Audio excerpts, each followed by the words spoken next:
Okay, let's jump right into this explainer. Today, we're looking at a truly fascinating system called Cupid's Logic.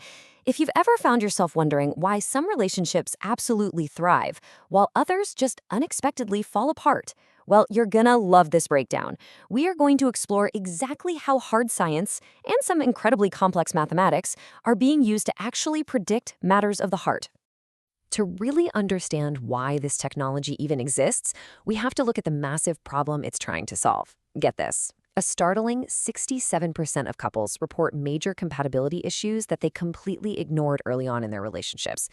You know the drill. It's that classic story of wearing rose-colored glasses. We tend to overlook fundamental differences in how we process stress or communicate or even show affection, right up until those differences become undeniable hurdles down the road.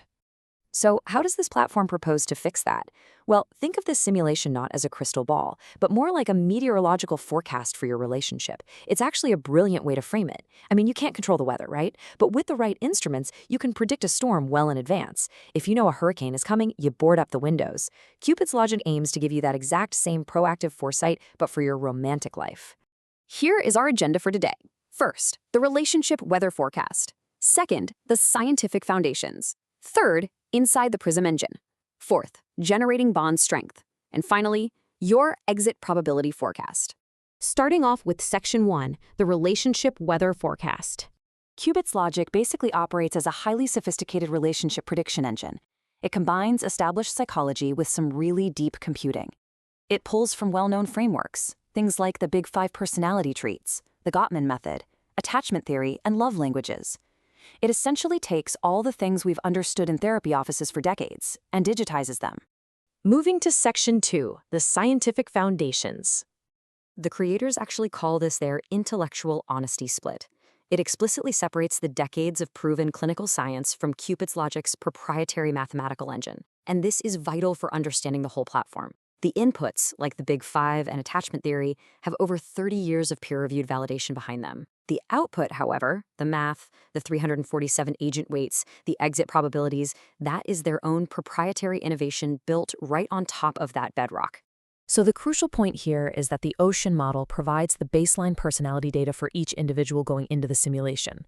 These 5 traits, openness, conscientiousness, extroversion, agreeableness, and neuroticism, they are essentially the atmospheric pressure and the temperature of your relationship weather. Every single person has a unique signature across these 5 dimensions, and they dramatically change how we're going to interact with a partner.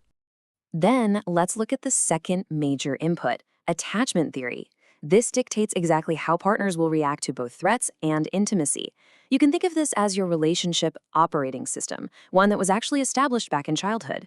Whether you are secure, anxious, avoidant, or disorganized, fundamentally shapes how you either pursue connection or distance yourself during a conflict. This is the underlying terrain that our weather system is going to sweep across.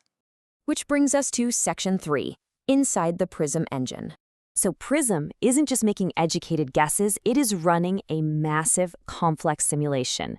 It uses 347 highly specific agents, broken down into 22 relationship categories. And what's really amazing is that it runs mathematical calculations per agent, per couple, across 6 different temporal time ticks. It's essentially modeling hundreds of micro-interactions over time to see exactly what breaks and what holds strong.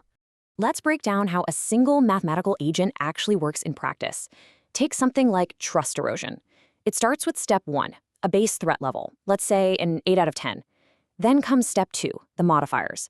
This is where your specific ocean scores and attachment styles tweak that number up or down. Finally, step 3 is the status. Based on that modified weight, does that issue actively fire, meaning it causes a real-world problem, or does it cascade and trigger a bunch of other negative patterns?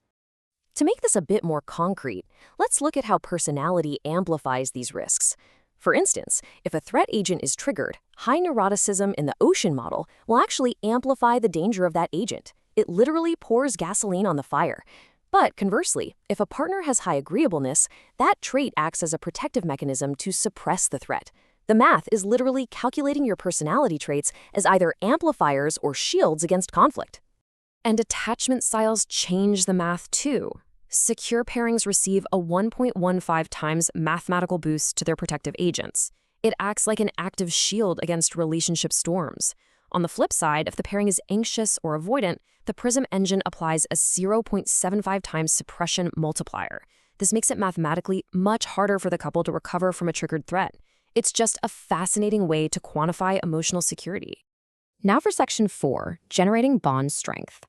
All right, so after all that math runs, here is the big reveal. A bond strength index of 88 out of 100. This single number tells you instantly if your foundational weather is clear skies, moderate clouds, or severe friction. So an 88 is flagged as compatible, which indicates a strong foundation where positive agents are dominant. If the score was, say, a 62, you'd be in the moderate zone, and a 30 means heavy friction. The engine arrives at this final number by balancing the total protective cap against the total active threats that actually fired during the simulation. And finally, section 5. Your exit probability forecast. The really wild part is that the engine doesn't just give you a static score. By aggregating the exit weights of all those 347 agents and scaling them by your bond score across those temporal time ticks we mentioned earlier, PRISM projects the exact percentage risk of a breakup over time. So in this example, the couple has a 9% dissolution risk at 6 months, which jumps up to 14% at 12 months, and it continues to map out a trajectory up to 36 months based on how issues cascade. Tracking this risk over time shows exactly why this kind of forecast matters. A 14% risk at 12 months means that, according to the simulation, moderate drift is occurring. Now, this isn't a guarantee of failure, but rather it's a meteorological warning. It prompts the recommendation for proactive maintenance well before the storm hits. It tells you exactly when the structural fatigue of the relationship might start showing cracks. Ultimately, all of this incredibly complex data, the ocean traits, the attachment modifiers, the firing agents, it's all synthesized into a comprehensive 13-section report. It offers totally transparent intelligence on everything from a detailed conflict forecast and connection style, right down to intimacy depth and specific repair arc protocols. It basically removes the mystery and lays bare exactly where the relationship is vulnerable and where it is fortified. Which leaves us with a truly fascinating question to end on. If you had access to this level of data, if you could see your relationship's exact weather forecast today, including every hidden mathematical threat based on your own personality, would you change your behavior to prevent tomorrow's storm? It's an incredible look at how predictive technology is moving from the boardroom right into our most intimate lives. Thanks for joining me for this explainer. I hope it gave you a whole new framework for thinking about compatibility.